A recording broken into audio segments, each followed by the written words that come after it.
Salut. Donc on vous fait une petite vidéo en direct de Varanasi. On s'est dit qu'on allait peut-être changer de formule pour présenter des fois les articles. Voilà, là on vient de se prendre un petit déj sur cette terrasse. Et on change de formule, voilà. On a envie de vous emmener avec nous et qu'on raconte les choses un peu dans les détails. On s'est dit qu'en vidéo peut-être ça pourrait mieux passer ou être un peu plus digeste, puis aussi plus vivant. Bref, il y aura quand même des photos. Vous nous direz ce que vous en pensez. Donc on est parti de Lumbini, la ville du Bouddha, il y a 4 jours. Voilà, on a pris 2 bus locaux et puis on a passé la frontière indienne tranquillement et sans souci.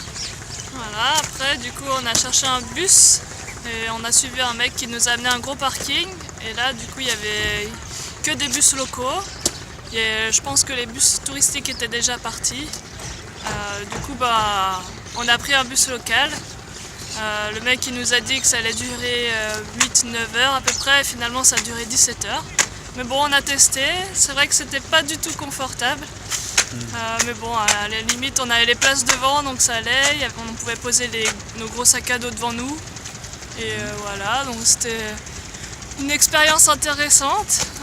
C'est vrai que quand on est monté dans le bus, il y avait le chauffeur, mais on lui a dit bonjour, il nous a pas répondu. Pas de sourire, enfin bon voilà, bienvenue en Inde. Et puis finalement, bon, c'est un personnage quoi. Il nous a proposé un thé de chai direct. Et puis nous on n'était pas encore très à l'aise, on était peut-être plutôt méfiants avec tout ce qu'on avait pu nous dire. Et donc on a refusé le thé de chai, mais voilà, en fait on a senti qu'il était plutôt sympa. Voilà, donc c'était... C'était un sacré personnage, ouais. Bon après voilà, il y a des pauses régulières pendant le trajet. Le midi on a fait une assez grosse pause, enfin il s'arrête à un endroit, il nous dit bon on fait une pause d'1 heure. Et puis on voulait pas laisser nos sacs tout seuls, donc Lorraine est restée un peu dans le bus, moi j'étais acheté à manger en face. C'était assez marrant, au bout d'1 heure on le voit revenir, il avait acheté des pièces mécaniques, donc en prévision peut-être d'une éventuelle panne de son bus, il est revenu avec différentes pièces. Bon, on s'est dit au moins, si on tombe en panne, peut-être qu'une de ces pièces pourra servir. C'est ça, il nous avait dit qu'on faisait une pause d'1 heure, au final il est revenu 1h30 plus tard, en tuk-tuk, avec des pièces mécaniques. Enfin bref, il nous a bien fait rigoler. Pendant la pause la pause déjeuner, du coup, Kevin il est parti chercher à manger. Moi je suis restée avec les sacs à dos et là, forcément une blanche qui attend au bord de la route, ça attire le regard. Donc il y a 3-4 jeunes qui sont venus me voir timidement, mais ils ont fini par venir. Et voilà, ils ont commencé à enclencher le dialogue, ils m'ont demandé de prendre des photos avec moi. Donc j'aurais dit que j'étais pas une star, mais bon. Ils ont voulu que je signe un autographe, on a pris des photos, ils m'ont offert du chocolat, enfin bref. Au bout de 10 minutes, il y avait une bonne dizaine d'Indiens autour de moi. Mais bon, c'était sympa, ils étaient gentils, respectueux. Mais bon, j'avais hâte que Kevin revienne quand même. Voilà, et puis la fin de trajet, ça nous a forcément paru long, hein, sachant qu'en gros, je dirais qu'un bon tiers du trajet n'était pas du tout goudronné. Là où c'est goudronné, il y a plein de nids de poules, donc ça se coupe pas mal. Là où c'est pas goudronné aussi, on mange de la poussière, y compris dans le bus. Autant vous dire que quand on est arrivé, on a pris une sacrée bonne douche. Ouais, on était vraiment recouverts de poussière, quoi, vraiment. Voilà sur le trajet ce qu'il y a à dire. Arrivé à Varanasi vers 23h30, premier hôtel complet, le deuxième on trouve une chambre très chère, mais bon, il fallait bien qu'on dorme rapidement quelque part, sachant que c'est vrai qu'on sent qu'ici après 20h, 2 Européens, vaut mieux pas trop traîner dans les rues. Bref, le lendemain on s'est dirigé vers un autre hôtel que Lorraine avait réservé sur Booking. Le gérant nous a très bien accueillis et nous a tout de suite proposé un package touristique avec du coup pour le premier soir un petit tour de bateau sur le Gange que vous avez là derrière. Bon là il est un peu surexposé. Et la cérémonie qui va avec. Le soir, tous les soirs vers 18h30, il y a une cérémonie hindoue. Voilà, il faut savoir que Varanasi c'est historiquement une des plus vieilles villes au monde. C'est habité de manière régulière depuis 4 millénaires avant Jésus-Christ. Voilà ce qu'on peut dire sur Varanasi. Capitale spirituelle. De l'hindouisme. Voilà. Ouais. Que dire de plus? Donc on a fait notre tour en bateau et puis le lendemain à 5h30 on est retourné sur le bateau. En fait c'est bien de faire à la fois le soir pour voir la cérémonie et le côté spirituel et religieux, et le matin pour voir la ville qui s'éveille. Comme là on est le matin sur les quais, alors derrière ça bricole un bateau, mais sinon les hindous se rendent au bord du Gange pour faire leurs ablutions et se purifier de leurs péchés tous les matins. Ils font leur lessive, il y en a qui font un peu d'étirement. Il se passe énormément de choses le matin sur les ghats, sur les quais en fait. Et, ouais, c'est super intéressant. Bon, nous on est un peu les touristes, on regarde, mais bon, on n'est pas les seuls. Et ouais, c'était super beau de voir le lever du soleil sur le Gange. Vraiment super top quoi. Voilà, donc une bonne expérience à Varanasi. Dans leur rituel, les hindous, ils veulent se faire incinérer. Donc ça se passe ici, sur les quais que vous avez derrière nous. Et en fait, il y a ce qu'ils appellent des ghats. Bon, c'est des petits promontoires en béton. Et puis ils dressent un bûcher là, et puis ils glissent le corps dedans. Il y a des endroits bien spécifiques où les crémations se font quand même, c'est pas sur tous les ghats. Ouais. Et puis voilà, les corps sont emballés dans le blanc qui est la couleur du deuil ici, en orange. Et en fait les flammes du feu permettent à l'âme de s'élever vers le ciel. Donc voilà leur conception et leur rite funéraire. En fait apparemment le fait de se faire incinérer sur les bords du Gange ici, c'est pour mettre fin au cycle des réincarnations et monter au nirvana. Car en fait le Gange pour eux c'est une divinité vivante. Le Gange il est sacré pour eux. Même s'il est très pollué et complètement dégueulasse et qu'on comprend pas qu'ils viennent se baigner là-dedans à 6h du mat.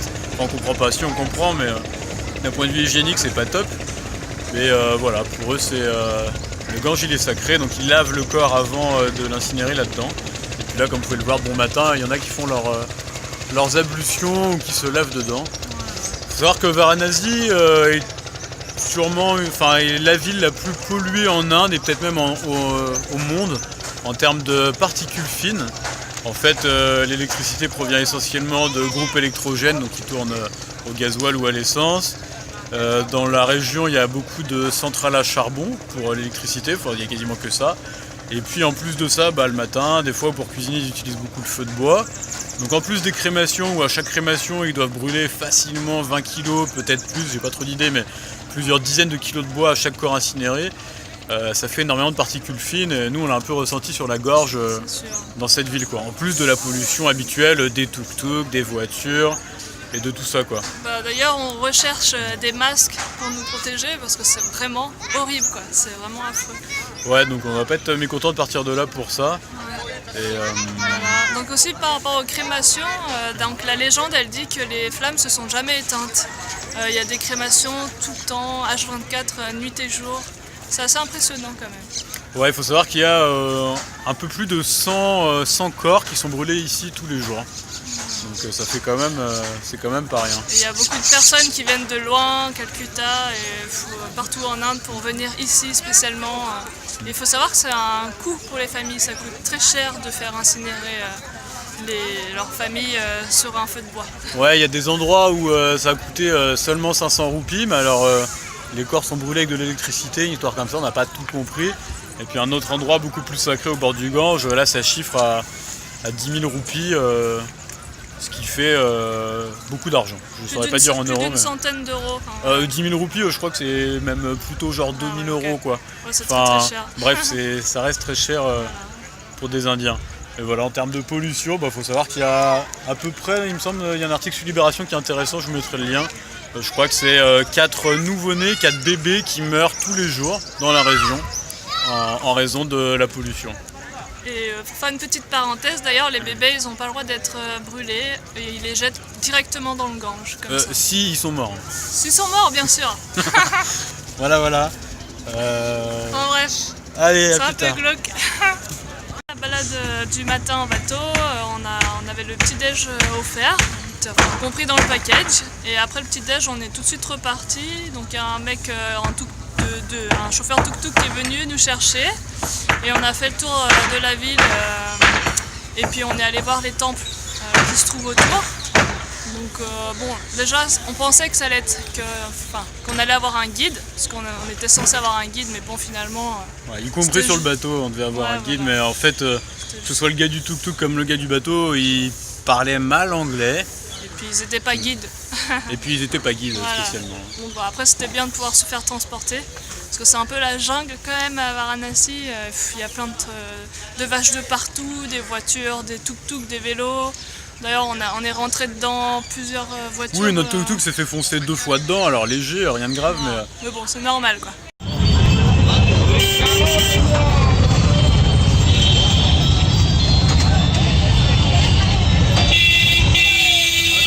Les routes indiennes en ville. Toujours un petit peu chargé.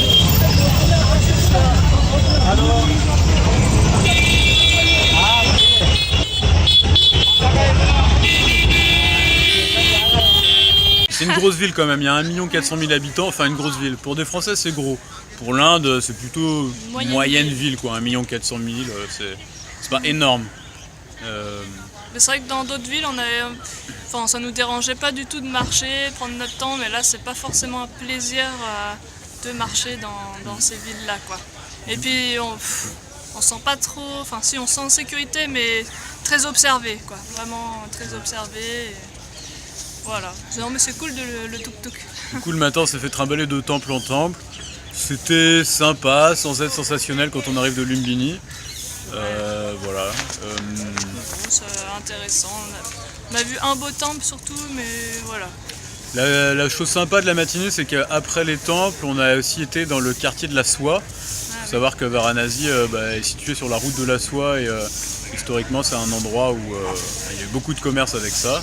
Donc on a été emmené dans des petites fabriques, on s'est promené dans des ruelles avec un ancien du coin qui nous a un peu guidés dans les manufactures et c'était assez atypique quoi, parce que c'est très très bruyant ces machines à tisser.